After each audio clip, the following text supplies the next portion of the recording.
प्यार साथियों के स्वागत करते हैं आपका एक बार फिर से प्लेवर सीरीज नई वीडियो में। उसमें पढ़ रहे हैं कोऑर्डिनेट ज्योमेट्री, जो कि आपका चैप्टर नंबर 7 और भाई पहला क्वेश्चन आपके सामने कुछ प्रकार से। लेकिन भाई उससे पहले ये प्लेवर सीरीज उन बच्चों के जो अपने आप में विश्वास रखते हैं और जानते हैं इस बार बहुत ही बढ़िया स्कोर करने वाले पेपर के अंदर, और हम लगे हुए हैं अपनी तैयारी में, ठीक है, बढ़िया तरीके से। और इधर उधर की मतलब बातों को ध्यान में न रखिए। और हमारा जो टाइम बचा हुआ है, बहुत ही कम टाइम बचा पेपर के लिए, और हम बेहद जरूरी कि हम तैयार रहें भाई पेपर के लिए, ठीक है।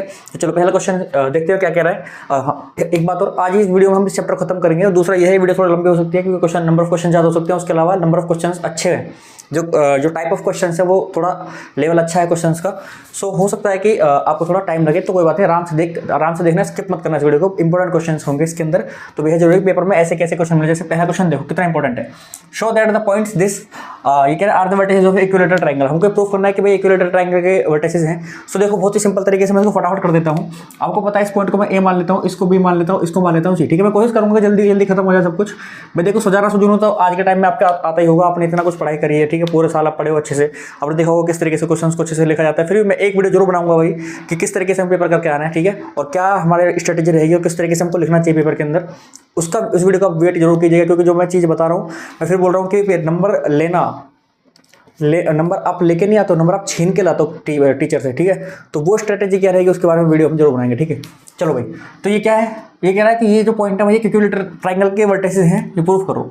तो सपोज करो ये वो इक्विलेटरल ट्रायंगल है, इसका ये हम ए वर्टेक्स ए बी और ये सी मान लेते हैं भाई, ठीक है, इसको हम सी मान लेते हैं। चलो अब आपको पता है कि अगर ये इसके वर्टेक्स हैं तो मतलब ए बी सी और ए सी की जो डिस्टेंस होगी वो बराबर होगी, यानी कि A B is equals to B C is equals to A C, ये आपका होगा बराबर, ठीक है। कुछ कंडीशंस में यहाँ पर स्क्वायर लगा देते हैं, वो स्क्वायर इसलिए लगाते हैं ताकि जो अंडर रूट है वो गायब हो जाए, ठीक है। तो बात वही है, सेम है, मतलब स्क्वायर भी बराबर हो इनका, या फिर ये खुद बराबर होनी ही चाहिए, तभी इक्विलेटरल ट्रायंगल होगा वो। तो फटाफट निकाल लेते हैं ए बी देखो कैसे निकालेंगे। ए बी क्या होगा, अंडर रूट के अंदर क्या होगा भाई आपका x2 माइनस x1 का होल स्क्वायर। तो ए बी आपका ये दोनों पॉइंट है, तो ये x2 है आपका, x2 माइनस x1 यानी कि 3 + 3 6 का स्क्वायर, फिर दोबारा आपका 3 + 6 का स्क्वायर, 36 आ गया, 36 + 36। अगर इसको मैं सही से बाहर निकालूँ तो ये आ जाएगा 2 × 36 अंडर रूट के अंदर ही, ठीक है। और 36 का 6 बार आएगा तो आएगा 6√2 यूनिट्स। चलो भाई पहले डिस्टेंस आ गई हमारे पास में। अब ये सारी डिस्टेंस इतनी ही आनी चाहिए। चलो बी सी निकाल के देखो फटाफट, बी सी निकाल के देखो भाई। तो बी सी के बारे में क्या है, किस प्रकार से हमारे सामने है, ये बी सी है, इसमें हमारा जो x2 है वो ये है 3√2 3√3 - 3। तो लिख दो इसको 3√3 - 3 इस पूरे का होल स्क्वायर प्लस अगेन 3√3 - 3 3√3 - 3 इसका होल स्क्वायर। अब देखो ये बात हम क्लियरली देख सकते हैं यहाँ पर कि ये वाला जो माइनस है, मैं चाहूँ तो उसको कॉमन लेके बाहर लिख सकता हूँ और प्लस हो जाएगा, और ऑब्वियसली ये वाला साइन क्या हो जाएगा, प्लस का हो जाएगा। पर चलो ना करके ऐसे भी हम ऐसे भी कर सकते हैं, कोई प्रॉब्लम नहीं है हमको, ठीक है। चलो देखो ये हमारा ए है, ये हमारा बी है, ठीक है। चलो तो ए का स्क्वायर क्या होता है भाई, ये आपका हो जाएगा 9 × 3 यानी कि 27, तो 27। फिर क्या आएगा प्लस बी का स्क्वायर यानी कि 9, फिर क्या आएगा माइनस, ठीक है, माइनस का प्लस ही आता है, प्लस आएगा। पूछो क्यों, क्योंकि देखो दोनों माइनस आके मिलके यहाँ प्लस हो जाएंगे। तो कितना आएगा 2 × 3√3 और माइनस इनटू में क्या आएगा 3, ये आएगा। और यहाँ पर आपका कुछ तरीके सेम ये खुलेगा, बस ये वाला साइन यहाँ पर कैसा आएगा, नेगेटिव आएगा। तो मतलब ये 27 भी आएगा, ये आपका प्लस में 9 भी आएगा, और यहाँ पर माइनस में क्या आएगा 2 × 3√3 और ये सब चल रहा है किसके अंदर, अंडर रूट के अंदर। देखो भाई ये वाली वैल्यू तो कट गई आपस में, ठीक है, कोई दिक्कत नहीं। ये 27 2 बार, ये 9 2 बार, ठीक है। तो हम 27 और 9 को अगर ऐड करें कितना बनेगा भाई, 27 और 9 को अगर ऐड करें 36 बनेगा। तो अगेन ये क्या आएगा आपका 36 + 36, ठीक है। और जिसका मतलब अभी हमने थोड़ी देर पहले देखा है 2√36, और जिसको हम लिख सकते हैं 6√2 यूनिट्स। चलो भाई अभी तक हमारी जो है ए बी और बी सी तो आपस में बराबर आ गई है। अब लास्ट बस्ती है ए सी, उसको देख लेते हैं बराबर है या नहीं है, ठीक है। फटाफट से ए सी निकाल लेते हैं हम यहाँ पर। तो ये हमारा कुछ प्रकार से ए सी भाई, अब इस बार हम लिखेंगे नहीं, फटाफट जल्दी करेंगे। ये रहा ए सी, ठीक है। तो ये दिस माइनस दिस, ठीक है, तो ये प्लस का हो जाएगा, तो विच मीन्स यहाँ पर हो जाएगा -3√3 प्लस 3 का होल स्क्वायर, और प्लस में आपका आएगा, ठीक है। इसमें से इसको माइनस करोगे तो प्लस में आ जाएगा, तो 3√3 + 3 का होल स्क्वायर। अब मेरी बात सुनो भाई, और इसको सोल्व करोगे ना आपका यही आएगा, आप करके देख लेना भले ही भाई, 2√36 ही आएगा, आप चेक कर लो भले ही, कुछ भी करो यही आएगा, ठीक है, क्योंकि ये यही तो है सेम। देखो यहाँ से अगर माइनस कॉमन ले लो तो क्या बनेगा, ये बन जाएगा 3√3 -3, तो ये रहा आपके पास में, और क्योंकि वो वाला माइनस स्क्वायर से प्लस हो जाने वाला है तो ये सेम चीज़ है। और यहाँ पर ये जो है आपका 3√3 + 3 स्क्वायर, ये यही तो है। यहाँ से अगर आप माइनस कॉमन लोगे वो तो प्लस बन जाएगा स्क्वायर से, लेकिन यहाँ पर क्या बचेगा 3√3 + 3, तो मतलब देखा जाए तो ये जो सेम चीज़ है वो यही सेम चीज़ है। तो जो उसका मैंने सोल्व करके यहाँ कराया वो ये आप यहाँ कर सकते हो, तो ये सेम ही आएगा। तो यहाँ से भी आपको क्लियरली पता है कि जो आपका AB है वो बराबर आ गया BC के, बराबर आ गया AC के। सो हैंस प्रूव जो गिवन वर्टिसेस हैं आर द वर्टिसेस ऑफ, ठीक है, किसके given coordinates are the vertices of it equilateral triangle, ठीक है। चलो कुछ इस प्रकार से तो हमारा ये हो गया, ठीक है। चाहे हम ऐसे प्रूफ करें स्क्वायर लगा के, चाहे हम बिना स्क्वायर के प्रूफ कर दे, कोई फर्क नहीं पड़ता। अगर आप स्क्वायर लगा प्रूफ करते हैं तो फिर आपका जो इसका आंसर आता वो क्या था, 72 आता, सभी का आंसर क्या आता, 72 आता, ठीक है। चलो तो नेक्स्ट क्वेश्चन पर बढ़ते हैं। देखो सेकंड क्वेश्चन क्या कह रहा है, ये कह रहा है प्रूव दैट ये हमें कुछ कोऑर्डिनेट्स दे रखे हैं, ठीक है। ABCD ये क्या है, वर्टिसेस हैं किसके, ABCD एक आपका क्या है स्क्वायर है, उसके वर्टिसेस हैं, प्रूफ करना है हमको। मेरे पास सुनो, हम ऐसा एक कॉन्सेप्ट है जो कि भाई हम सीख चुके हैं कौन सी वीडियो में, लास्ट टू लास्ट वीडियो जो आपने देखी है उसमें आप देखोगे कि पहले ये एक क्वेश्चन आया था ऐसा, और वो मैंने कराया नहीं था, वहाँ पर मैंने कॉन्सेप्ट बताया था अच्छे तरीके से, और मैंने बताया था कि स्क्वायर की जगह पर आपका रेक्टेंगल आ सकता है, रोम्बस आ सकता है, पैरेललोग्राम आ सकता है, तो क्या क्या करना है आपको। और फिर मैंने बताया था कि बहुत ईजी, आप खुद भी कर लोगे, वो कॉन्सेप्ट जो था वो बहुत ईजी था, समझना भी और उसको करना भी, लेकिन यहाँ पर मैं करके भी दिखाऊंगा, ठीक है। चलो तो देखो स्क्वायर होने के लिए क्या जरूरी है भाई, देखो स्क्वायर होने के लिए ये एक स्क्वायर है अगर, ठीक है, तो देखो जब तक इसकी दोनों साइड पैरेलल हैं, अपोजिट साइड पैरेलल है, जब तक इसको हम क्या बोल सकते हैं, पैरेललोग्राम। लेकिन अगर वो ये बोल दे कि अपोजिट साइड पैरेलल भी है पर इक्वल भी है सारी की सारी साइड, तो फिर वो भैया दो चीज़ बन सकती है, तो रोम्बस या फिर क्या बन सकता है आपका स्क्वायर बन सकता है। फिर रोम्बस और स्क्वायर में क्या डिफरेंस है, रोम्बस और स्क्वायर में ये डिफरेंस है कि उनकी साइड तो बराबर होती हैं, लेकिन जो डायगोनल की लेंथ होती है ना वो बराबर नहीं होती। तो अगर डायगोनल्स की लेंथ बराबर आ गई तो भैया स्क्वायर हो जाएगा, अगर डायगोनल्स की लेंथ बराबर नहीं है तो मतलब वो रोम्बस रहेगा। चलो तो यहाँ पर हमको क्या करना है, सबसे पहले कि हमें A B C और ये D दे रखा है अगर, तो आप पहले क्या निकालोगे भाई, AB निकालोगे, फिर आप BC निकालोगे, फिर आप DC निकालोगे, फिर आप AD निकालोगे। ये चारों चीज़ें आनी चाहिए बराबर, यानी कि AB आपका बराबर आना चाहिए BC के, बराबर आना चाहिए CD के, बराबर आना चाहिए आपका AD के। ये तो कंपलसरी है ही। यहाँ तक आपका ये करने से आपका स्क्वायर प्रूफ नहीं होगा, यहाँ तक आपका करने से वो स्क्वायर भी हो सकता है और रोम्बस भी हो सकता है। लेकिन अगर आपने इसकी डायगोनल की लेंथ और निकाल दी, यानी कि AC और BD, यानी कि AC निकाल दी और फिर BD निकाल दी, और ये दोनों अगर बराबर आ गई, ये दोनों अगर बराबर आ गई तो मतलब ये क्या है भैया, ये क्या है भैया, ये आपका है रोम्बस। अगर ये दोनों बराबर नहीं आई, अगर आपका AC does not equals to BD, तो फिर भैया ये हो जाएगा रोम्बस, ठीक है। ये आपका होगा स्क्वायर, ये आपका होगा रोम्बस। तो कुछ इस तरीके से हमें यहाँ पर थोड़ा फोकस करना है। तो बस ये चीज़ें निकालनी जो आपके सामने लिखी हुई है, बाकी तो आप चाहो तो फॉर्मूला खुद भी लगा सकते हो, लेकिन फिर भी मैं चलो इस बार करके दिखाता हूँ। चलो भाई हम निकालेंगे सबसे पहले AB। तो AB के लिए हमारे पास कोऑर्डिनेट है कुछ प्रकार से, तो मैं AB निकालता हूँ यहाँ पर कुछ तरीके से फटाफट। देखिए भाई 6 - 4 2 का स्क्वायर 4 प्लस, देखो 4 - 3 1 का स्क्वायर 1, तो यहाँ से आ गया भाई √5, कितना आ गया, √5 आ गया। चलो भाई BC निकालो भाई, जल्दी कर लो थोड़ा, मैं कैलकुलेशन के बाद देखते रहना तुम भी, ठीक है, कोई दिक्कत नहीं है। BC में ये आपका 5 में 6 गया -1 का स्क्वायर 1 प्लस 6 में से 4 गया 2 का स्क्वायर 2, 2 का स्क्वायर 4, यानी कि ये आ जाएगा आपका 4। तो यहाँ से भी √5 आया भाई। चलो जी बहुत बढ़िया, ABC भी आपका इतना ही आया है।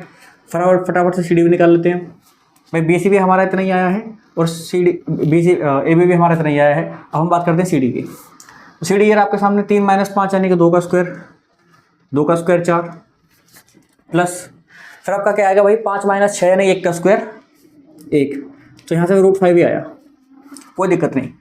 फटाफट से निकाल लेते हैं भाई आपका AD। तो AD ये रहा, तो AD को निकाल लेते हैं। तो AD कितना आएगा उसके बारे में चर्चा करते हैं कुछ तरीके से। आप देखोगे यहाँ पर 3 में से 4 गए तो बचेंगे भाई 1 का स्क्वायर 1 ही होता है प्लस, और 5 में से 3 के बचेंगे 2 का स्क्वायर 4, यानी कि ये भी √5 ही आया, ये भी क्या है आपके पास √5 ही आया। तो कुछ इस तरीके से हमारा देखो भाई यहाँ से ये कंडीशन पहले वाली सेटिस्फाई हो गई है, मतलब सारी वैल्यू जो है आपकी जो सारे साइड्स हैं वो आपके आई आपस में इक्वल आई है। अब क्या जरूरी है, हमको डायगोनल देखनी है।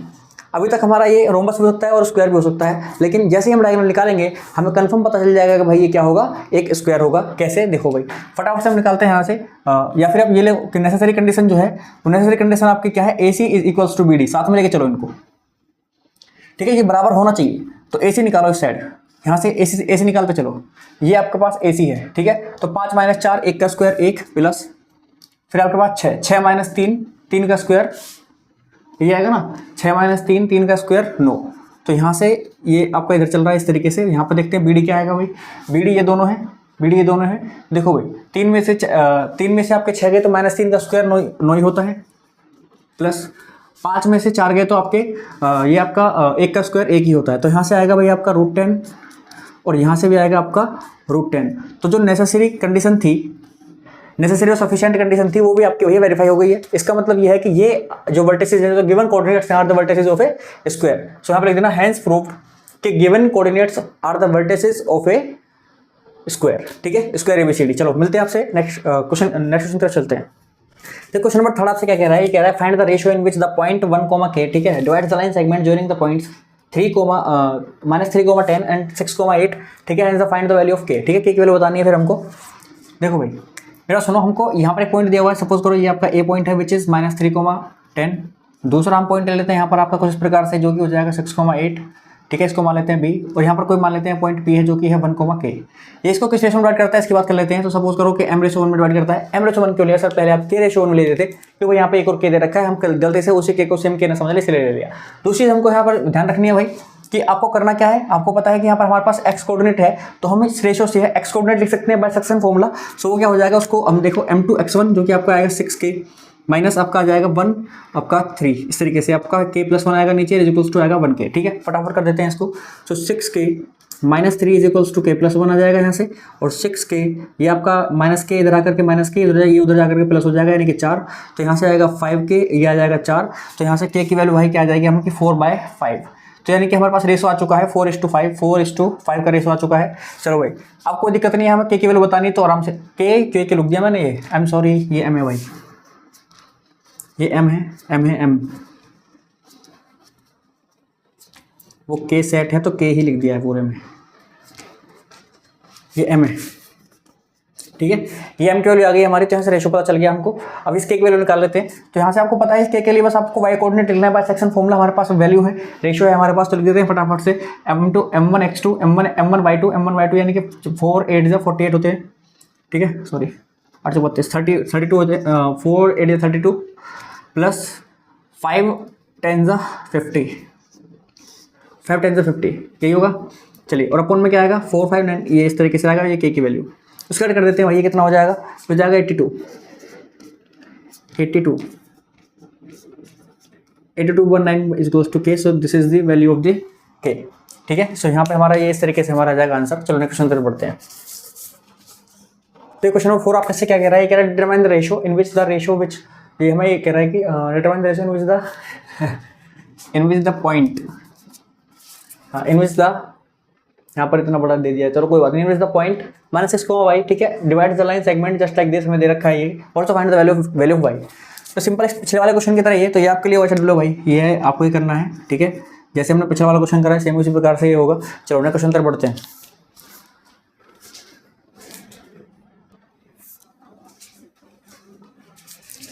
देखिए भाई क्वेश्चन नंबर 5 क्या कह रहा है हमसे, ये कह रहा है कि इफ हमें ABCD are the vertices of quadrilateral, उसने बोल दिया है कि भाई क्वाड्रिलेटर के वर्टिसेस हैं। सो कह रहा है what type of quadrilateral ABCD is, तो कह रहा है कौन से टाइप का होगा। मेरी बात सुनो ध्यान से भाई, आपके पास यहाँ पर जब कोऑर्डिनेट्स इस तरीके से दिए हों तो आपके पास एक ही ऑप्शन बचता है केवल ये पता लगाने का कि किस टाइप का क्वाड्रिलेटरल है या नहीं है। आप इसके साइड्स निकालो भाई। अगर हमसे ये बोला गया है कि ABCD क्वाड्रिलेटरल है तो मतलब कि ये कुछ इस तरीके से होगा कि ये A, ये B, ये C और ये D। तो आप पहले क्या निकालो, यहाँ से AB, BC, CD और AD निकालो। आपको यहाँ से थोड़ा आइडिया लग जाएगा कि किस टाइप का क्वाड्रिलेटर है। पहले निकालते हैं हम AB, जो कि आपकी आएगी AB is equals to under root के अंदर फटाफट से निकाल देते हैं फुर्ती से, 7 - 2 यानी कि 5 का स्क्वायर 25 प्लस 3 - 2 और ये माइनस का प्लस हो जाएगा 5 का स्क्वायर ये भी 25। तो यहाँ से आ जाएगा 5√2, क्या आ जाएगा 5√2 यूनिट्स। आप इसको सही कर लेना। BC फटाफट चेक करते हैं भाई। यहाँ पर आप देखेंगे कुछ प्रकार से, जो कि आपका 11 में 7 के तो बचेंगे कितने, 11 में 7 के कितने बचेंगे 4 का स्क्वायर 16 प्लस फिर आप देख रहे हो -1 और -3 यानी कि अभी 4 का स्क्वायर 16 है। तो यहाँ से आ जाएगा 4√2 यूनिट्स, ठीक है। अब आपका यहाँ से निकालेंगे हम BC फिर लगाएंगे सी डी, देखो भाई। तो सी डी आप देख पा रहे हो यहाँ से 6 में से आप 11 माइनस करोगे तो 5 आएगा, ठीक है, 5 का स्क्वायर 25, प्लस 6 में से आप ये माइनस करोगे तो प्लस का हो जाएगा, तो माइनस का 5 यानी कि 25 ही आएगा। तो यहाँ से अगेन फिर क्या आएगा 5√2 यूनिट्स। फिर आप यहाँ से भाई एडी निकाल दो, फाइनली एडी निकाल दो, हमारे पास एडी बचती है केवल। तो उसमें आप देखोगे कुछ इस प्रकार से कि एडी में आपका ये ए है और ये आपका डी है। तो देखो 6 में से 2 गए 4 बचेंगे, -6 में से माइनस 2 गए तो प्लस के 2 यानी -4 का स्क्वायर, तो 16 + 16 ही आएगा यहाँ भी। और यहाँ से आ जाएगा कुछ प्रकार से कि ये आपका आया √2 यूनिट्स। चलो लिखते हैं इनको कहाँ पर। ए बी आपका कहाँ है भाई, ये रहा 5, ए बी हमारा ये है, और ये किसके बराबर है, ये आपका सी डी के बराबर है। तो ये देखो सी डी के बराबर है। फिर आपका जो बी सी है वो किसके बराबर है, वो बी सी आपका किसके बराबर है, वो ए डी के बराबर है। मतलब जब आपकी अपोजिट साइड पैरेलल हो जाती हैं, अपोजिट साइड इक्वल हो जाती हैं, तो वो आपका क्या होता है, पैरेललोग्राम या फिर रेक्टेंगल। दो चीज़ें हो सकती हैं, तो पैरेललोग्राम होगा या तो रेक्टेंगल होगा, ठीक है। तो भी आप इसमें ये बता के अपना पल्ला झाड़ सकते हो कि भाई ये एक पैरेललोग्राम होगा और रेक्टेंगल होगा, इतना काम छोड़ के आगे बढ़ जाओ। लेकिन अगर आपको बताना हो एग्जैक्टली क्या होगा, तो आप इसकी डायगोनल भी निकाल दो, तो आप इसकी डायगोनल्स भी निकाल दो, यानी कि ए सी और बी डी भी निकाल दो। अब आप देखोगे कि यार ए सी और बी डी आपस में बराबर आ गई, तो इसका मतलब ये है कि भाई ये एक रेक्टेंगल होगा, और अगर ये इक्वल नहीं आई तो इसका मतलब ये कि पैरेललोग्राम होगा। तो फटाफट से हम ये भी काम कर देते हैं, हम निकालेंगे ए सी, जो कि क्या आएगी हमारे कुछ प्रकार से, ये आपके पास में ए है और ये आपके पास में सी है।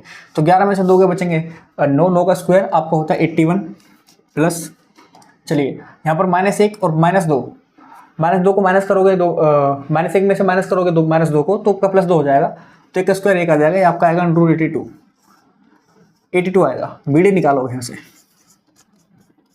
बी डी निकालते हैं। तो बी डी आप देख रहे हो ये है बी और ये है डी वाई, ठीक है, -1 + -2, ये प्लस का 2 हो जाएगा और ये माइनस का, ठीक है, ये बिल्कुल ठीक निकाला हमने, इसमें कोई दिक्कत नहीं है। चलो तो 6 - 7, 1 का स्क्वायर 1, प्लस यहाँ पर आपका -6 और -3, 9 हो जाएगा, 9 का स्क्वायर 81। तो यहाँ पर आप देख पा रहे हो भैया यहाँ से भी 82 ही आया है, तो विच मीन्स ए सी आपका किसके बराबर है, बी डी के बराबर है। सो आप लिखोगे कि quadrilateral ABCD is a rectangle, अब आपने एग्जैक्टली बता दिया कि भैया वो क्या है, वो रेक्टेंगल है, क्योंकि आपके सारे अपोजिट साइड बराबर आई हैं और उसके साथ साथ आपके डायगोनल इक्वल आई हैं, इसलिए ये एक रेक्टेंगल है। चलो अगले क्वेश्चन तरफ बढ़ते हैं। तो क्वेश्चन नंबर 6 क्या कह रहा है, ये कह रहा है find the relation between x and y such that the point, जो पॉइंट P है आपका P x, y, ये आपका भाई इक्विडिस्टेंट है which is from the point A and B दोनों से, ठीक है। अगर ये दोनों से इक्विडिस्टेंट है विच मीन्स AP जो है आपका अकॉर्डिंग टू क्वेश्चन AP हमारा BP के बराबर है, ठीक है। उसमें x y में रिलेशन पूछ रहा अपने आप आएगा, ठीक है। तो फटाफट लिखते हैं यहाँ से भाई, तो AP का स्क्वायर लिख देते हैं, चलो सीधे लिख देते हैं, क्योंकि आपका अंडर नहीं आएगा फिर। चलो तो देखो भाई 7 में से x में से अगर 7 गए तो x - 7 का होल स्क्वायर, प्लस यहाँ से y - 1 का whole square is equals to, again यहाँ पर भी आपका कुछ प्रकार से आएगा x - 3 का होल स्क्वायर। देखो सब कैलकुलेशन है, तो बन जाएगा सवाल ऐसे ही 5 का होल स्क्वायर, कोई प्रॉब्लम नहीं है। आ जाओ यहाँ पर, देखो भाई, देखो आसान बनाना है ना अगर, तो थोड़ा सा एक काम कर लो आप, x वाली वैल्यूज़ को एक साइड ले आओ, बिना x वाली वैल्यूज़ को एक साइड ले जाओ, मतलब y वाली वैल्यूज़ को एक साइड ले जाते हैं। तो यहाँ से आएगा x - 7 का होल स्क्वायर माइनस x - 3 का होल स्क्वायर, y - 5 का होल स्क्वायर माइनस y - 1 का होल स्क्वायर, ठीक है। तो देखो यहाँ a square minus b square, तो यहाँ से फॉर्मूला क्या बन जाएगा, a + b a - b वाला फॉर्मूला। तो x - 7 प्लस x - 3, फिर आएगा x - 7 माइनस x + 3, ठीक है, इज इक्वल्स टू ऐसे सेम चीज़ y - 5, ठीक है, प्लस y - 1, और यहाँ से आपके पास आएगा y - 5 माइनस y + 1। देखो यहाँ पर x से x कटेगा, यहाँ पर 2x आएगा, कितना आएगा 2x, और यहाँ पर आएगा -10, और यहाँ मल्टीप्लाई में क्या बचा अभी माइनस का, देखो 7 है, माइनस का प्लस का है 3, तो माइनस का 4 बचेगा, बराबर। यहाँ पर आप देख पा रहे हो कि प्लस का 2y और -6 आएगा। मल्टीप्लाई में क्या बचा है उसके बारे में बात कर लेते हैं। देखो y से तो y कट गया, यहाँ पर ये -5 है और ये प्लस का 1 है, तो -4 बचेगा, तो -4 से -4 कैंसिल आउट हो गया। अब जो बचा उसको देख लेते हैं, ये बचा 2x - 10 is equals to 2y - 6, ठीक है। तो ये रिलेशन आएगा। अब इस सबको इधर ले आओ उठा करके, तो 2x - 2y, ठीक है, -10 + 6 is equals to 0। So 2x - 2y और ये आपका हो जाएगा माइनस का 4 इज इक्वल्स टू 0। यहाँ से 2 कॉमन लोगे तो x minus y minus 2 is equals to 0। So this is the relation in x and y, ठीक है। अगर ये भाई दोनों पॉइंट क्या है, एक दूसरे से इक्विडिस्टेंट है, ये कुछ तरीके से मतलब ये वाला पॉइंट इन दोनों से इक्विडिस्टेंट है। तो चलो नेक्स्ट क्वेश्चन तरफ बढ़ते हैं। तो क्वेश्चन नंबर 8 क्या कह रहा है, देख रहा है find the coordinate of the point trisection of the line segment joining the point just like this and this. अब मेरे पास सुनो, ये जो ट्राइसेक्शन वाला फॉर्मूला है ना भाई, ट्राइसेक्शन वाला जो क्वेश्चन है, मतलब कि क्वेश्चन इसको मैं बोला था कि इसको भाई तैयार कर लो, ये 1001% ये वाला ही क्वेश्चन है, ठीक है। क्योंकि इस बार मुझे लग रहा है कि पता नहीं क्यों अंदर से गट फीलिंग है मेरी कि ऐसा क्वेश्चन है कि आपको ट्राइसेक्शन वाला देखने के लिए मिलेगा। और क्योंकि ज़्यादातर जो बढ़िया से क्वेश्चन जो एक अच्छे मतलब इंटेलिजेंट से क्वेश्चन होते हैं ना, ज़्यादातर एनसीईआरटी से आते हैं। तो ऐसे ये क्वेश्चन है भाई जो कि अपने आप में एक विशेषता रखता है और हो सकता है, ठीक है, इंपॉर्टेंस है इसकी क्वेश्चन की, तो हो सकता है कि आ जाए। ज़्यादा पॉसिबिलिटी है इसके क्वेश्चन के आने की। चलो देखते हैं ट्राइसेक्शन का मतलब क्या होता है। देखो इस क्वेश्चन को पहले करा चुका हूँ हालांकि, लेकिन फिर भी मैं एक बार और करा रहा हूँ। ऐसा क्वेश्चन मैं पहले करा चुका हूँ। ये ए और बी पॉइंट दे रखे हैं, जो कि एक है -2, और दूसरा आपका पॉइंट है भाई -7,4। ट्राइसेक्शन का मतलब होता है कि इस लाइन पर दो ऐसे पॉइंट हैं जो कि इस लाइन को ट्राइसेक्ट करते हैं। ट्राइसेक्ट का मतलब है कि तीन अलग अलग इक्वल सेक्शन में डिवाइड करते हैं। देखो जैसे कि ये एक सेक्शन हो गया, ये एक सेक्शन हो गया, ये एक सेक्शन हो गया, तो 3 इक्वल सेक्शन हो गए, ये मतलब 3 सेक्शन हो गए और तीनों इक्वल होंगे। तो वो पॉइंट क्या होंगे, पी और क्यू मान लेते हैं उनको, और उनके कोऑर्डिनेट हमसे पूछे हैं कि इस पी और क्यू के कोऑर्डिनेट बताओ, ये पूछा है आपसे। देखो जब भी ट्राइसेक्शन का मतलब क्या होता है कि अगर ये सब इक्वल है तो इसका मतलब ये है कि ये सब क्या है भैया, सेम रेशो में है। ये सभी क्या है भाई, सेम रेशो, यानी कि ये 1:1:1 रेशो में होंगे इस तरीके से, ठीक है। अभी हम सबसे पहले बात करने वाले हैं भाई पी के कोऑर्डिनेट की। तो पी का कोऑर्डिनेट लिखने के लिए सबसे पहले मैं इस लाइन सेगमेंट को दोबारा बनाना चाहूँगा इस तरीके से। ये हमने बना दिया एक और, ये हमारे पास ए है, ये हमारे पास बी है। मैं यहाँ पर क्यू को पॉइंट आउट नहीं करूँगा, केवल क्यू को पॉइंट आउट करूँगा, विच इज़ यहाँ पर ये आपका पी है। अब आप देखो रेशो क्या रहेगा भाई, ए से लेकर पी तक तो रेशो 1 है, लेकिन पी से बी की अगर बात करूँ तो रेशो क्या बनेगा, 2 बनेगा, 2। तो ये आ गया 1:2। तो यहाँ से पी के कोऑर्डिनेट आप लिख सकते हो, ये आपके पास में ए के कोऑर्डिनेट है 2, -2, और बी के कोऑर्डिनेट है -7,4, और आपको इसके कोऑर्डिनेट लिखने हैं भाई बाय सेक्शन फॉर्मूला, ठीक है। तो सिंपली आप लिख सकते हो, बहुत ही सिंपल तरीके से, कोई इशू नहीं आएगा आपको लिखने में। क्या लिखोगे कि पी को एक पॉइंट के कोऑर्डिनेट क्या होंगे उस तरीके से भाई, m1x2 यानी कि -7 प्लस m2x1 यानी कि 4 प्लस का 4, और अपॉन में आएगा प्लस m1 प्लस m2, ठीक है। चलो अब यहाँ पर आओ, ये आपके पास में आएगा बाय कोऑर्डिनेट जो कि आएगा m1y2 यानी कि 4 प्लस m2y1 यानी कि -4 बाय 3। तो यहाँ पर आप देख पा रहे हो कि पी का जो कोऑर्डिनेट है वो क्या है, -3/3 0/3, यानी कि पी के कोऑर्डिनेट आ गए आपके -1, 0, ठीक है। तो ये तो आगे पी के कोऑर्डिनेट। अब बात कर लेते हैं क्यू की। सो यहाँ पे बात करेंगे अब क्यू की। क्यों नाउ अब क्यू के लिए भी अगेन हम इसको बना लेंगे दोबारा। तो ये हमारे पास ए कोऑर्डिनेट जो कि है आपका 2, -2, ये आपके पास बी कोऑर्डिनेट जो कि है आपके पास -7,4, और हम क्यू कोऑर्डिनेट हमारा क्या था, इस साइड में था, क्यू कोऑर्डिनेट हमारा था यहाँ पर। तो अब देखो अब क्या रेशो रहेगा, देखो यहाँ पर भाई ये क्यू बी का रेशो तो 1 है, क्यू बी तक का तो 1 है, इस 2। यहाँ पर आपको पता है कि पी से ए से लेकर क्यू तक की डिस्टेंस क्या है, 2 है, तो आ जाएगा 2:1। सो यहाँ से जब आप क्यू को पॉइंट के कोऑर्डिनेट लिखने जाओगे तो वो क्या आएंगे कुछ तरीके से सेक्शन फॉर्मूला। अगेन दोबारा हमारा m1x2 यानी कि 7 2 14 माइनस का 14 प्लस आ गया, m2y1 m2x1 यानी कि 2 आ गया, अपॉन में आएगा 3, m2y1 m1y2 जो कि हो जाएगा आपका 4 2 8 प्लस m2y1 यानी कि -4/3। चलो जी बहुत बढ़िया। तो यहाँ से Q ये आपका आएगा -12/3 यानी कि -4। फिर आएगा 8 में 4 गए तो 4 बचेंगे, 4/3 कितना आएगा, 4/3। तो ये लो भाई हमारे P पॉइंट का कोऑर्डिनेट और Q पॉइंट का कोऑर्डिनेट आपके सामने कुछ प्रकार से, और ऐसे ही आपके करके आने पेपर के अंदर। चलिए थोड़ा और सजा देना अच्छे से, तो आप कर सकते हो, थोड़े और मोती जड़ सकते हो तो जड़ के आना। चलिए अगले क्वेश्चन तक चलते हैं। देखो क्वेश्चन नंबर 9 क्या कह रहा है आपसे, उस पर थोड़ा फोकस कर लेते हैं। कह रहा है find the coordinate of the points, ठीक है, विच divide the line segment joining the points just like this into 4 equal parts, ठीक है। तो देखो भाई ये आपका ट्राइसेक्शन वाला मतलब एक जैसे कि पहले आपका एक पॉइंट है जो कि 2 पार्ट में डिवाइड करता है, फिर एक ट्राइसेक्शन वाला कॉन्सेप्ट है जैसे मैंने बताया कि 3 इक्वल पार्ट में डिवाइड करता है, ठीक है। अब फिर आपसे ये आ गया एक 4 इंटू 4 इक्वल पार्ट्स, तो इंपॉर्टेंट है भाई ये भी। तुम्हें लगता है इंपॉर्टेंट है? नहीं इंपॉर्टेंट है, 5 नंबर में आ सकता है, क्या प्रॉब्लम है भाई? कॉन्सेप्ट तो आसान ही है ना। देखो मेरी बात समझो, हम और बात कर रहे हैं, ये हम मान लेते हैं पॉइंट हमारा ए है, ये हमारा बी है, ठीक है। अब ए के कोऑर्डिनेट हमको दे रखे हैं -2,2, बी के कोऑर्डिनेट हमको दे रखे हैं भाई कुछ तरीके से 2,8। ये कह रहा है कि 4 इक्वल पार्ट में डिवाइड कर रहा है, तो मतलब कि इस लाइन पर 3 पॉइंट और होंगे। सपोज करो कि इसको मान लेते हैं पी, इसको मान लेते हैं क्यू और इसको मान लेते हैं आर।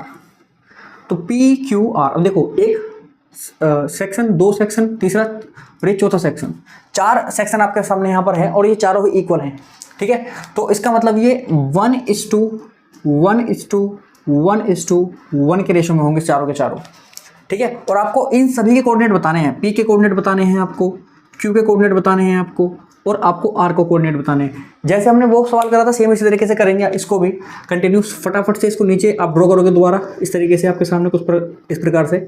आप ए की वैल्यू यहाँ पर लिखोगे -2,2 और बी की वैल्यू लिखोगे यहाँ पर -2,8। कोई बच्चे बोलेगा कि सर ये तो डायरेक्ट भी हो सकता है, डायरेक्ट कर देंगे हम, तो कोई दिक्कत नहीं। मैं बोलो डायरेक्ट कर दो आप, कोई प्रॉब्लम नहीं। लेकिन मैं कह रहा हूँ पेपर के अंदर में जितना अच्छा लिखोगे, जितना अच्छे से एग्जाम को समझा सकते हो ना, उतना बढ़िया है आपके लिए, ठीक है। तो देखो यहाँ पर आप क्या करो, अब क्यू और आर को छोड़ो, सिर्फ पी को मेंशन करो यहाँ पर इस तरीके से, पी को। तो आपको दिख रहा है कि यहाँ से लेके यहाँ तक तो एक वैल्यू है और यहाँ से पी से लेके बी तक की वैल्यू कितनी है 3, तो यहाँ का आपका आ गया 1:3, ठीक है। तो अब आप पी पॉइंट के कोऑर्डिनेट लिख सकते हो यहाँ से, ठीक है। ये आपको करना है।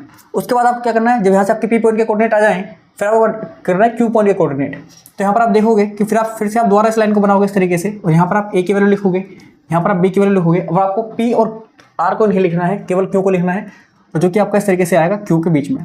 अब देखो ए से लेकर क्यू तक की डिस्टेंस क्या है, 2 है, इस 2, और बी क्यू से लेके बी तक की डिस्टेंस क्या है, वो भी 2, विच मीन्स ये तो भाई मिड पॉइंट हो गया। तो इसके लिए आपको कुछ नहीं करना, केवल मिड पॉइंट के कोऑर्डिनेट लिख देने हैं, केवल मिड पॉइंट के कोऑर्डिनेट लिख दो, ठीक है। और भी आसान नहीं। और देखो सबसे पहले आप ये भी कर सकते थे कि आप सबसे पहले क्यू के कोऑर्डिनेट लिखो जो कि मिड पॉइंट के कोऑर्डिनेट हो जाएंगे आपके। उसके बाद आप इन दोनों के मिड पॉइंट के कोऑर्डिनेट लिख दो जो कि पी के हो जाएंगे। फिर आप इन दोनों के मिड पॉइंट के कोऑर्डिनेट लिख दो जो कि क्यू हो जाएंगे, क्योंकि डिस्टेंस यहाँ से यहाँ तक सेम है ना। तो सबसे पहले इसमें आप मिड पॉइंट वाला कॉन्सेप्ट लगा दो, ज़्यादा अच्छा रहेगा। और भी ये लो भाई, इसको मिटा देते हैं फटाफट। सबसे पहले आप क्यू को निकालो, देखो ये तो याती हो जाएगा। और भी आसान सवाल लगाओ, देखो हम बात करने वाले हैं सबसे पहले भाई किसकी हम बात करेंगे भाई, और इस क्यू की बात करेंगे। आपको पता है क्यू यहाँ पर क्या है, मिड पॉइंट है ए और बी का मिड पॉइंट है क्यू, ठीक है। तो इसके कोऑर्डिनेट क्या हो जाएंगे, ये हो जाएंगे दिस प्लस दिस, तो कितना आ जाएगा 0/2 यानी कि 0 ही आ गया, कॉमा। फिर आपका दिस प्लस दिस यानी कि 10/2 यानी कि 5, तो 0,5 आ गया। अब आपको ए पॉइंट के कोऑर्डिनेट पता है, वो क्या -2,2, तो हमें निकालने हैं पी पॉइंट के कोऑर्डिनेट। क्या निकालना है, पी पॉइंट के कोऑर्डिनेट। तो उसको उतार लो यहाँ पर इस तरीके से, इसको मिटा देते हैं।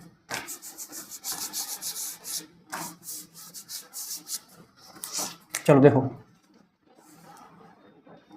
ये आपके पास में ए है कितना -2,2, और ये आपके पास में बी है, बी नहीं सॉरी क्यू लिखो, क्यू है कितना है 0,5।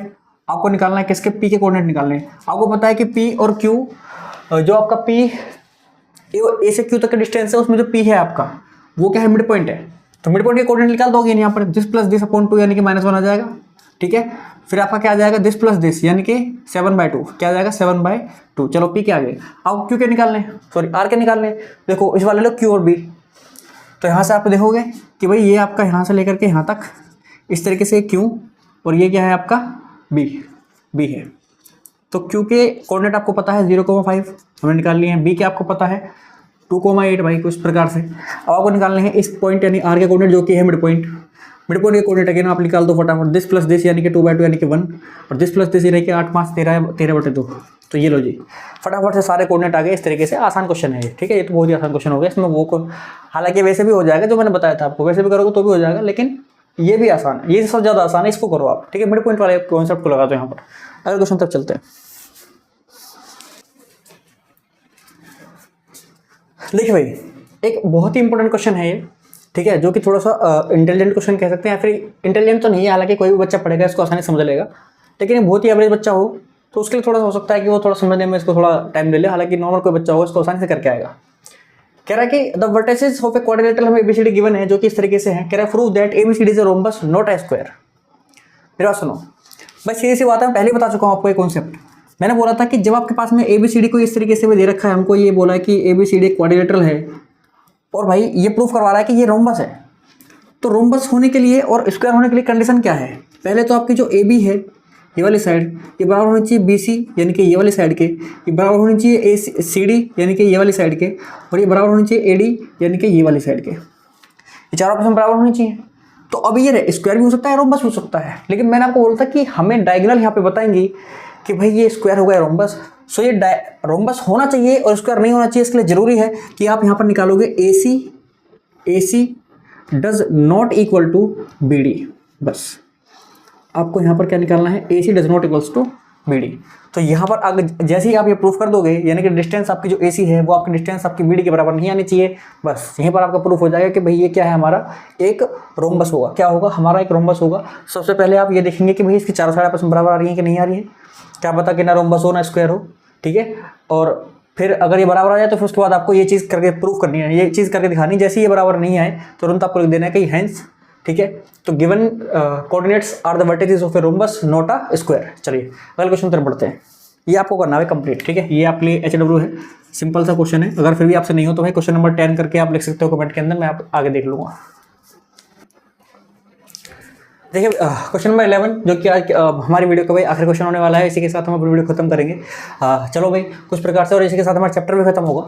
अब ये कह रहा है द पॉइंट्स हमें दे रखे हैं उस प्रकार से आर द वर्टिसेस ऑफ ए, किसके, मतलब 3 पॉइंट है, किसके वर्टिसेस हैं? एक राइट एंगल आइसोसेलेस ट्रायंगल के, या फिर एक सिर्फ आइसोसेलेस ट्रायंगल के, या फिर एक सिर्फ राइट एंगल ट्रायंगल के, या फिर स्केलर ट्रायंगल के। तो भाई इसके लिए जरूरी है कि हम सबसे पहले साइड पता करें। इसकी साइड पता करेंगे तो पता चीज़ें पता चलेंगे। अब देखो भाई, अगर ये राइट एंगल आइसोसेलेस ट्रायंगल हुआ, इसका मतलब ये है कि यहाँ पर आपके 3 साइड आएंगी, 3 साइड में से 2 साइड इक्वल होंगी, और वो जो तीनों साइड आपस में होंगी वो पाइथागोरियन ट्रिपलेट भी होंगी। मतलब कि 3 साइड में 2 साइड इक्वल भी होंगी और वो तीनों साइड आपस में पाइथागोरियन ट्रिपलेट भी होंगी। तो फिर वो आपका क्या होगा? एक राइट एंगल आइसोसेलेस ट्रायंगल होगा।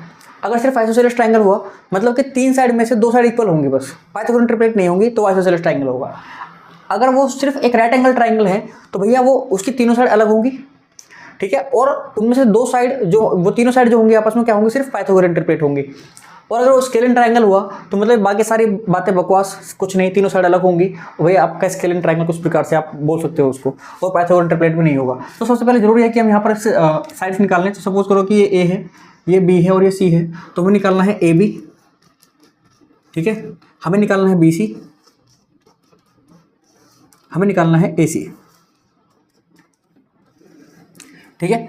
चलो ए बी निकाल लेते हैं सबसे पहले। 6 - 2 6 - 2 यानी कि 8 हो जाएगा, 8 का स्क्वायर 64 प्लस, चलो -2 - 2 +2 हो जाएगा 0। ये तो भैया आपका 84 ही आएगा, 64 ही आएगा ये तो यहाँ से आ गया 8, कितना आ गया 8। चलो जी यहाँ पर BC में आ जाते हैं। 2 - 6 यानी कि 4, 4 का स्क्वायर 16 प्लस 1 - 2 यानी कि 3 का स्क्वायर 9, यहाँ से आ गया जी 25, कितना आया 25, क्या आया 25 यानी कि 5 आ गया। यहाँ पर आप देखो भाई ये आपका AC है, कुछ प्रकार से AC की बात करेंगे तो ये आपका है, तो 2 - 2, तो यहाँ से ये 2 - 2 + 2 4 16 हो गया, प्लस 1 - 2 यानी कि 3 यानी कि उसका 9, ये आपका यहाँ से 5 आ गया। अगेन ये भी आपका क्या आ गया 5 आ गया। तो यहाँ पर देखो भाई एक चीज़ हमको क्लियर है कि ये आइसोसेलेस ट्रायंगल तो होगा, तो यानी कि जो ऑप्शन नंबर आपका D है वो तो कट गया, और जो ऑप्शन नंबर C है वो भी कट गया कि राइट एंगल ट्रायंगल सिर्फ राइट एंगल ट्रायंगल नहीं होगा। अब या तो वो राइट एंगल आइसोसेलेस ट्रायंगल होगा, या फिर वो सिर्फ आइसोसेलेस ट्रायंगल होगा। ये कैसे पता चलेगा भाई? देखो आइसोसेलेस ट्रायंगल तो है क्योंकि 2 साइड बराबर है, आइसोसेलेस ट्रायंगल तो है। राइट एंगल है या नहीं इसके लिए जरूरी है कि ये पाइथागोरियन ट्रिपलेट है या नहीं पता करते हैं। तो पाइथागोरियन ट्रिपलेट होने के लिए जरूरी है कि भाई तो जो छोटी साइड है उनके स्क्वायर का सम यानी कि 25 + 25 50 आएगा। क्या वो इसके स्क्वायर के बराबर आ रहा है? 8 का स्क्वायर 64 आता है, बराबर नहीं आ रहा है। इसका मतलब ये है कि भाई पाइथागोरियन ट्रिपलेट नहीं है, तो इसका मतलब ऑप्शन नंबर B जो होगा हमारा बिल्कुल करेक्ट ऑप्शन हो जाएगा, यानी कि ये एक आइसोसेलेस ट्रायंगल होगा सिर्फ, ठीक है। तो इसी तरीके के क्वेश्चन आपके कुछ 2-4 और आप देख लेना इधर उधर कहीं और बुक्स में, ठीक है। हालांकि देखो मैंने सारे क्वेश्चन कवर करने की कोशिश करी है, हर कॉन्सेप्ट को यहाँ पर मिलाने की कोशिश करी है, और हमने काफ़ी सारे क्वेश्चन पढ़े, 70-80 क्वेश्चन हमने कर लिए इस चैप्टर के अंदर भी, और हम बहुत ही एक अच्छा स्कोर ला सकते हैं चैप्टर के अंदर। आसान चैप्टर है, और इसमें जरूरी है भाई मेरी बात सुनो ध्यान से, कुछ चैप्टर होते हैं जो कि एनसीईआरटी से ही ज़्यादा आते हैं, जैसे कि ट्राइंगल हो गया, आपका सर्कल हो गया, ठीक है, और आपका यहाँ पर आपका ये एक चैप्टर है जिसमें से कोऑर्डिनेट ज्योमेट्री, यहाँ से सीधे क्वेश्चन आ जाते हैं। वहाँ पर एक आपका आएगा सेक्टर वाला फॉर्म चैप्टर जो है वो, जिसमें एरिया वगैरह बताते हो आप, ठीक है, सेक्टर वगैरह निकालते हो, वहाँ से क्वेश्चन आपके सीधा आ जाते हैं पेपर के अंदर, डायग्राम भी सेम, एग्जैक्ट डिजिट भी सेम। तो भाई जरूरी है कि कुछ चैप्टर्स हम एनसीईआरटी के बिल्कुल मजबूत कर लें, उनमें से ये भी एक चैप्टर है, इसको हमें एनसीईआरटी से मजबूत करना ही पड़ेगा, ठीक है। हालांकि यहाँ पर क्वेश्चन बनने को बहुत कुछ बन सकता है, लेकिन एनसीईआरटी से बाहर नहीं जाएगा, तो आपको तैयार रहना उसके लिए। तीसरी बात ये भाई, अगर आप वीडियो में यहाँ तक बने हो तो प्लीज़ यार लाइक सब्सक्राइब कर दो। इसके साथ हमारे चैप्टर वीडियो ही नहीं केवल चैप्टर खत्म होता है, हम कल मिलेंगे नए चैप्टर के साथ आपसे, जो कि होगा ट्रिग्नोमेट्री, ठीक है। अब हम भाई जरूरी है कि आप जो है वीडियो को शेयर भी करो सभी दोस्तों के साथ, और इधर उधर फैलाओ भी, ताकि भाई हम मोटिवेट रहें, थोड़े मोटिवेटेड रहे। हमने काफ़ी सारे चैप्टर्स यहाँ पर खत्म कर दिए हैं, ठीक है। ऐसा नहीं है कि हम डेडिकेशन के साथ काम नहीं कर रहे भाई, हम डेडिकेशन के साथ काम कर रहे हैं पूरा, और आपको भी अब डेडिकेशन के साथ लगना पड़ेगा, ताकि आपका स्कोर अच्छा आ सके, ठीक है। देखो मेरा स्कोर अच्छा होगा या नहीं होगा ये आप पर डिपेंड करता है, क्योंकि भाई मैं तो अपना डेडिकेशन के साथ काम कर रहा हूँ, लेकिन रिजल्ट उसका कितना मुझे मिलेगा वो मुझे नहीं पता, कितना मिलेगा कितना नहीं मिलेगा। लेकिन ये जरूरी है कि भाई आपको भी अपने लिए डेडिकेशन के साथ काम करना पड़ेगा, ताकि आप अपने लिए अपना स्कोर बेटर कर सको, ठीक है। आपका स्कोर तो आपके हाथ में है ना, तो प्लीज़ यार अच्छे से मेहनत करो, और मिलते हैं आपसे अगली वीडियो में। जब तक के लिए धन्यवाद।